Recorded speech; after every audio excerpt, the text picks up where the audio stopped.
You are a project manager on a hybrid project using a predominantly agile approach and in the process of decomposing work to be done. Which of the following is the largest size? Hit the pause button if you need more time. I will reveal the answer shortly. The answer to this is none other than Epic. The highest level in the Agile world is Epic. It may vary in some firms or some circles, but it's generally Epic. So remember the mnemonic.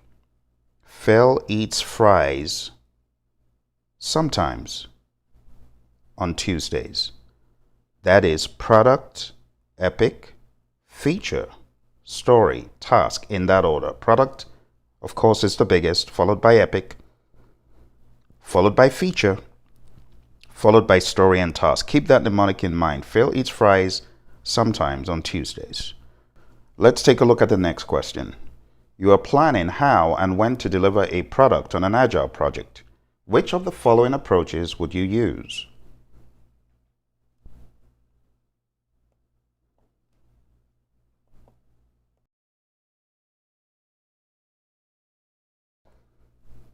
Hit the pause button if you need more time. Let's examine the options. A.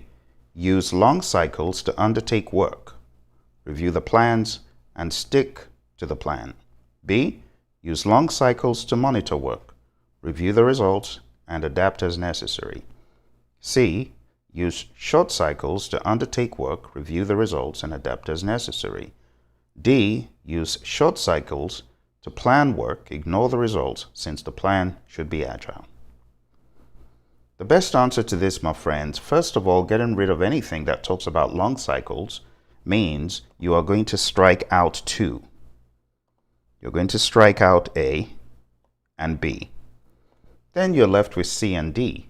Taking a look here, we can see that option D negates empiricism. It says ignore the results.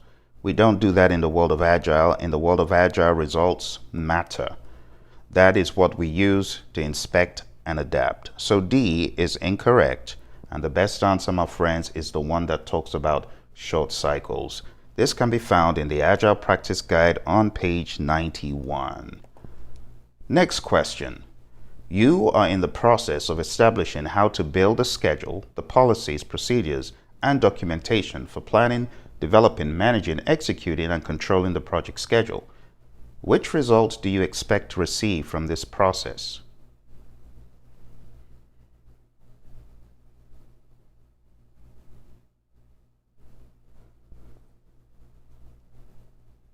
Let's review the options. Hit the pause button if you need more time. There are certain things here that are not a result of planning how to build a schedule. And the things that you don't get from planning how to build a schedule are, you don't get the schedule. The project schedule comes later. You don't get the schedule baseline. That comes later. It's not as a result of planning how to build a schedule. You don't get schedule forecast. That comes as a result of controlling the schedule, which happens later. So the best option, my friends, is C, the schedule development approach. You can find this on page 180 of the 6th edition. Let's move on to the next question. While decomposing the project work into tasks, which of the following rules should you observe? It's a rather technical question, so I'll give you time to think about it.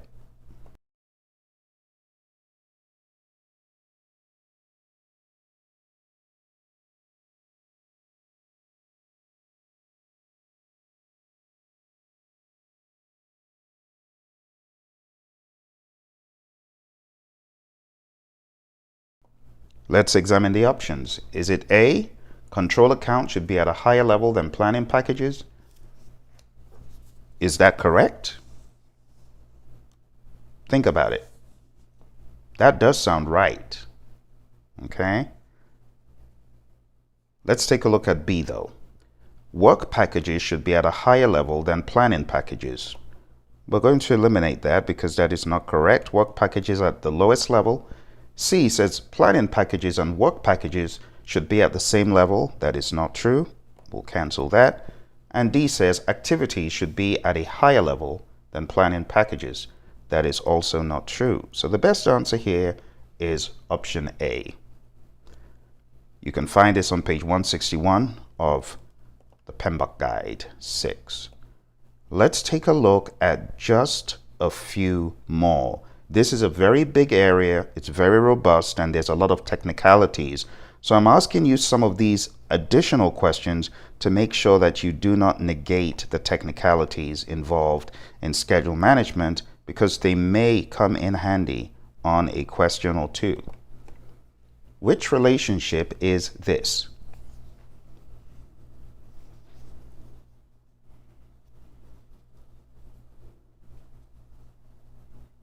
All right. So with this image, it's very straightforward. You always start off from where the arrow originates. If it originates from the left of the box, that's the start.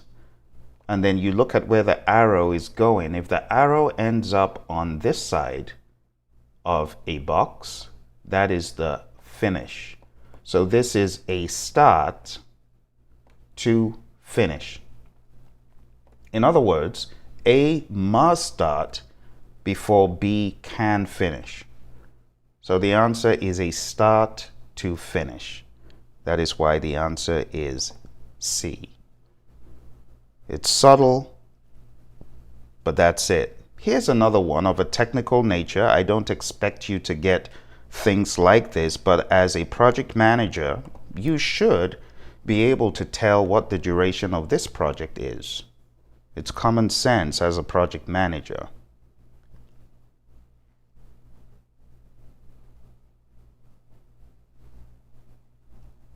All right, my friends. So, when you see an image like this, what is on the arrow negates where the arrow is originating from.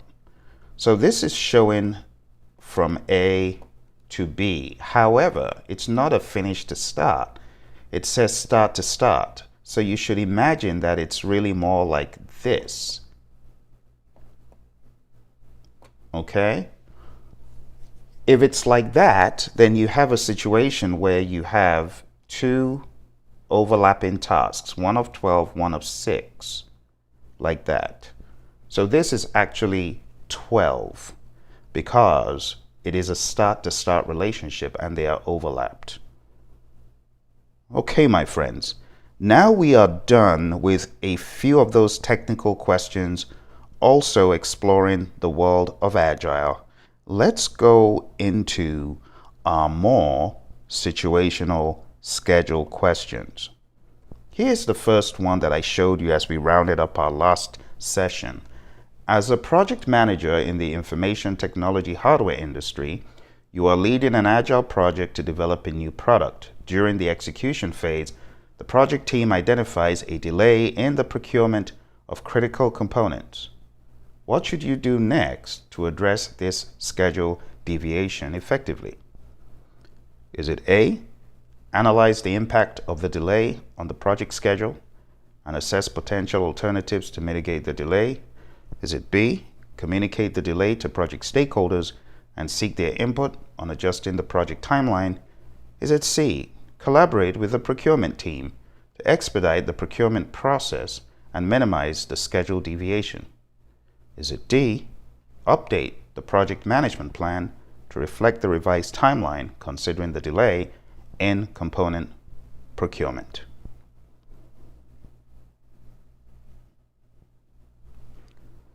All right, you hit that pause button if you need more time. Now let's advance to the answer. There's some simple logic you should use when you come across a question of this nature. It's in essence saying you're leading a project, there's a problem, there's a delay. What should you do next?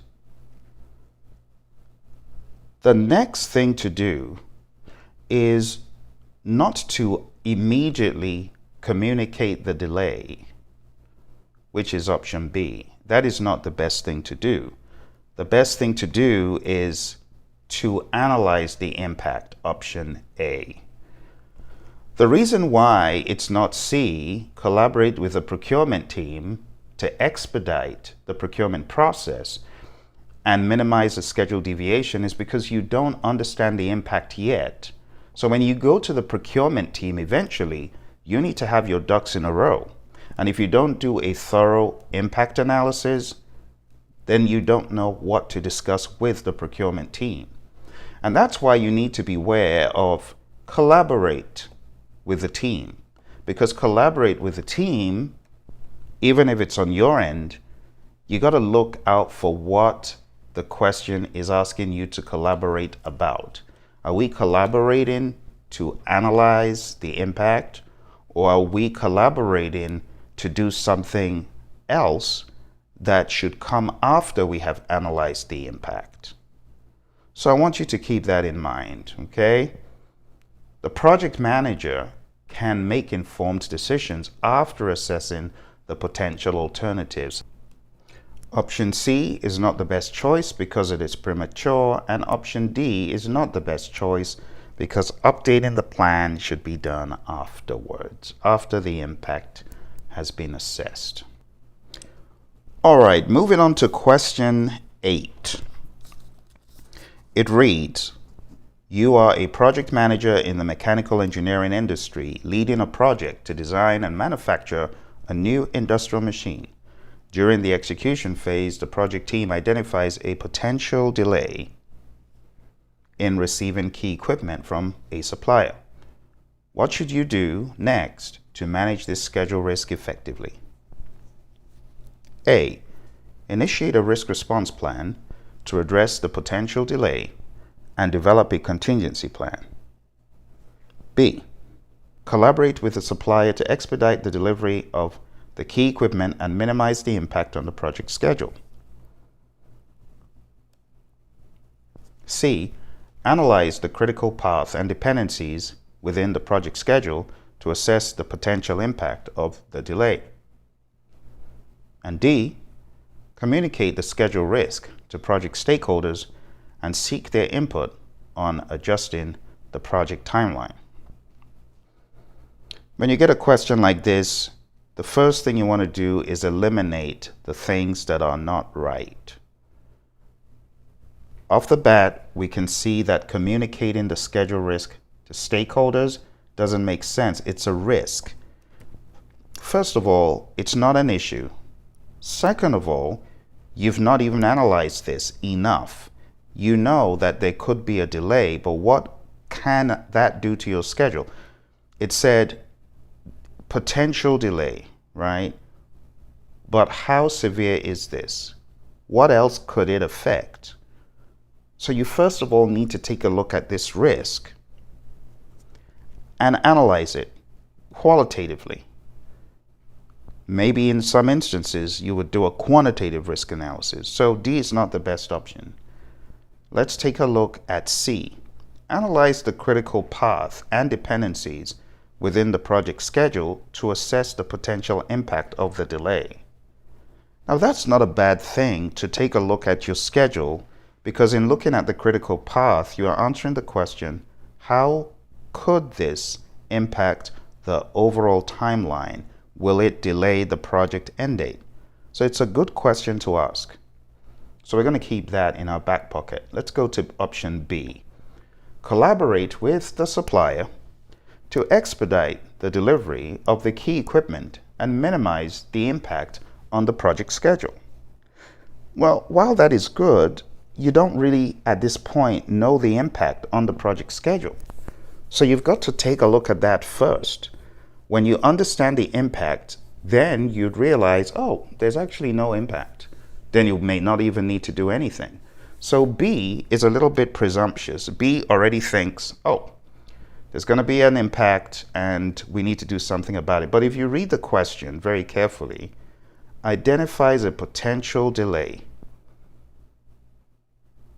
It didn't say there's a delay happening right now. There is a potential delay. So you got to be proactive.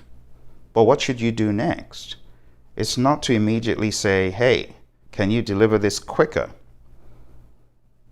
You see, you got to think impact first, then you know what to collaborate about. Option A, initiate a risk response to address the potential delay and develop a contingency plan. So this talking about a contingency plan already sounds a little bit down the alley of, I know what the problem is, I know how long this is going to delay us if it happens, but you don't, because you've not done your impact analysis. So the best answer, my friends, to this question is option C. By analyzing the critical path and dependencies within the project schedule to assess the potential impact of the delay, the project manager can prioritize tasks, allocate resources accordingly, and proactively manage the schedule risk. Now, what you're seeing is that whole theme of impact analysis, and it is so important. You always want to think, have I done my impact analysis? All right, let's move on to the next question, number 9. As a project manager in the financial and banking industry, you are overseeing the implementation of a new banking system. During the execution phase, the project team identifies that certain tasks are taking longer than planned, potentially causing a schedule delay. What should you do next to address this schedule deviation? I'll give you some time to think.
All right, now, my friends, let's take a look at the options here.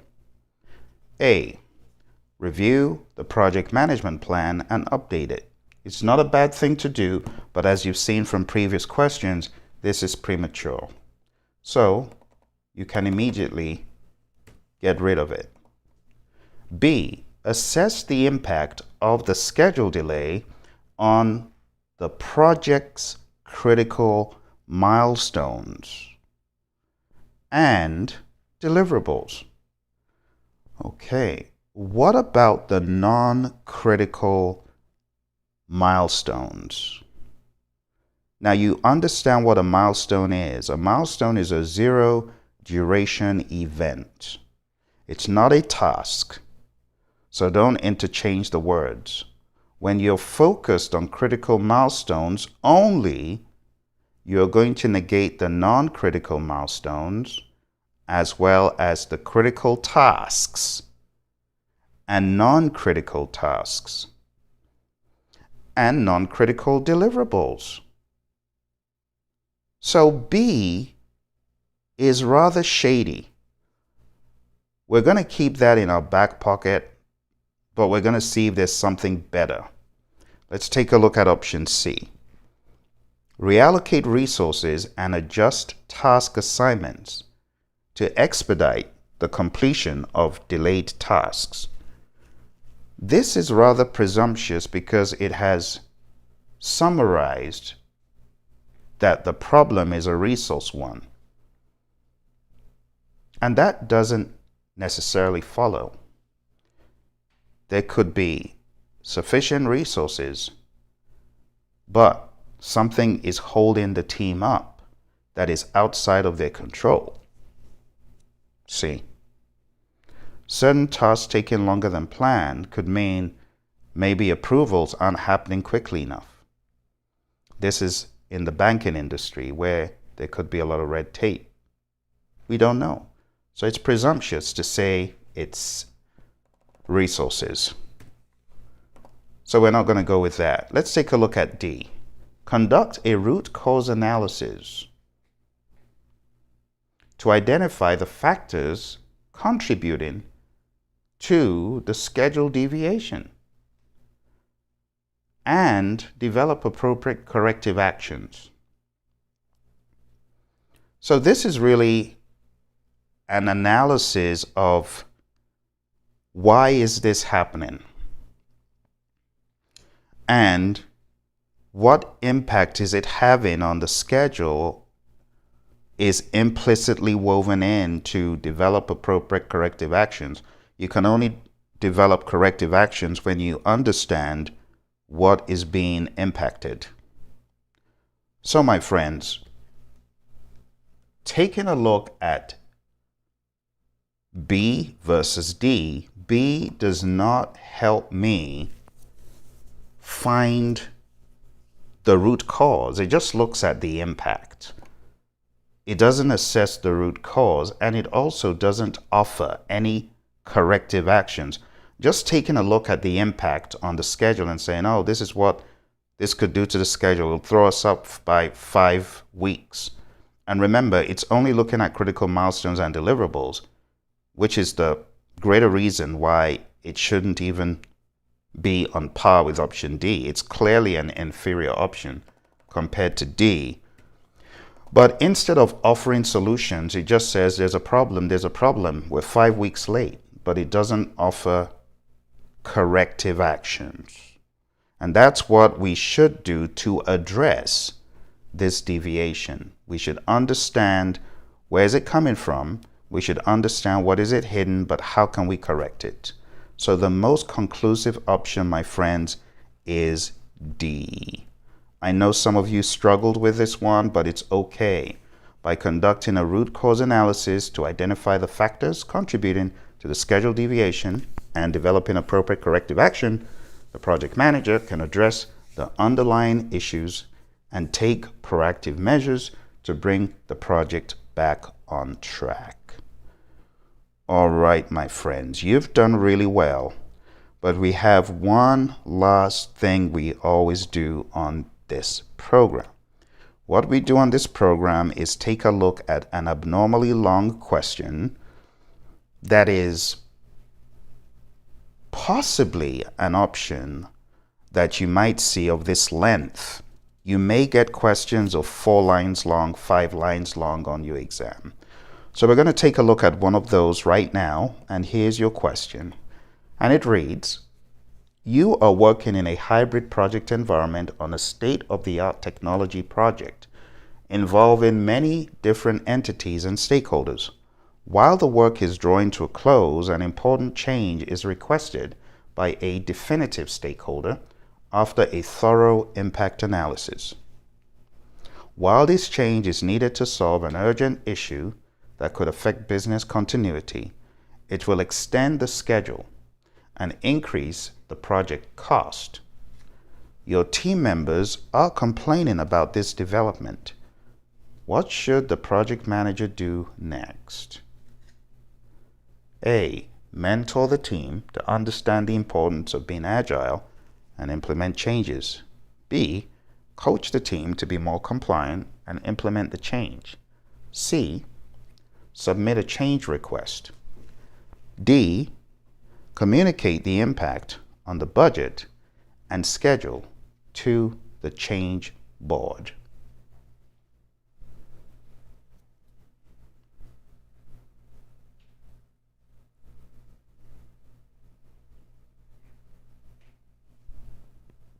I'll give you some more time to think about it.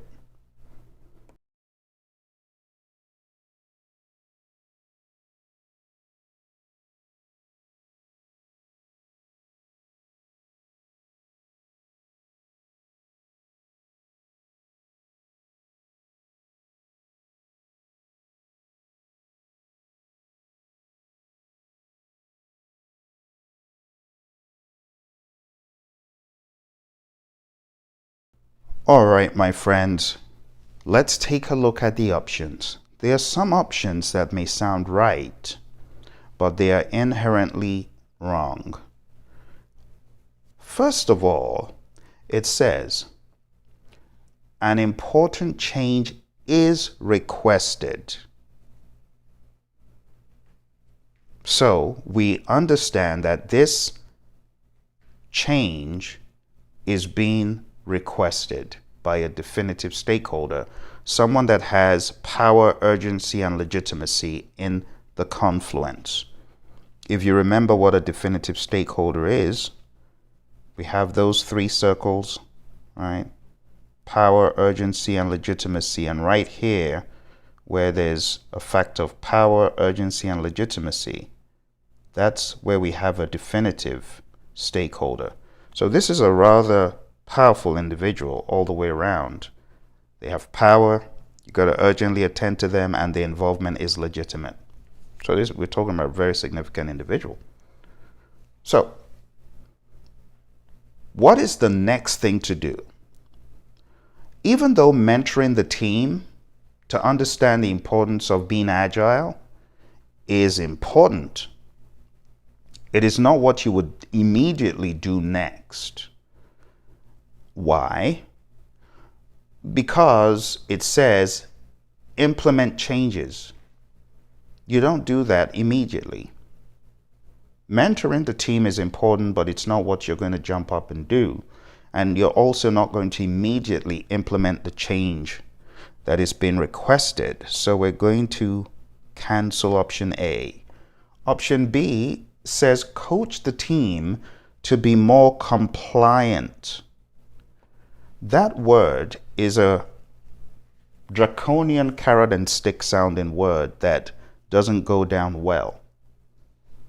Again, it says coach the team and implement the change. Whether you use mentoring or you use coaching or whatever, those are good, but those would be done in developed team on a different timeline. It wouldn't come in the middle of you attending to this request, but at the same time, you wouldn't implement the change because it said an important change is requested. So you wouldn't do that. So let's cancel that. Let's take a look at the last two. C, submit a change request. Who do you typically, as a project manager, submit a change request to? Higher powers, right? Change control board. It could be a portfolio review board, portfolio steering committee, and entities like that. And that sounds sensible because it said, while this change is needed to solve an urgent issue that could affect business continuity. Oh, business continuity? That's huge. But it will extend the schedule and increase project costs. You know, as a project manager, that is not in your jurisdiction to immediately approve and do, which is why A and B don't sound right. Okay? Now, taking a look at option D, communicate the impact on budget and schedule. Only budget and schedule? This is talking about business continuity. There could be a huge impact on the organization. So just letting the change board know, hey, this could affect the budget and the schedule is not a good enough option. It's only half of the story. You need to submit that change request to the change board with everything that normally goes with your change request. Also remember that this change is not one of those that is within your jurisdiction as a project manager typically. So communicating impact on budget and schedule, it doesn't really do enough. They need that change request. They need to understand the full gamut of things. So D is not a very good option because it negates the impact to the entire business. So a change like this, if not done, will cripple the business. It said it is needed to solve an urgent issue that could affect business continuity. So my friends, the best answer to this is C. When you have competing options, you always need to ask the question, is this a complete idea or is this weak? And in this case, A and B were good-hearted, but the wrong timing and not legitimate, because you can't just go ahead and do those changes even though they could affect business. You need to get the higher powers involved. Okay, so the best option here is C, my friends. I hope you found value from these, and I hope they made you think, because that's what it's about. It's about getting you to think and getting you to understand how this exam is. The exam is a beast. It has a lot of questions. Many of the questions are choose 2. Some are choose 3. I heard at least 30 could be choose 2 or 3. So I need you to be at highest efficiency, which is why they are difficult questions, as promised. Schedule is a beast, and you can see the questions I gave you are a combination of many. If you're looking for a boot camp to boot you into shape for the exam, where you cover everything needed for the test from the outline, go on down to hpmexam.com. We might have one coming up very soon, depending on when you're watching this. And if you're looking for training materials and help and books and content, go on down to Praizion.com, your one-stop shop for project management education. Thank you very much, my friends. I wish you all the very best on your test. Take care and bye for now.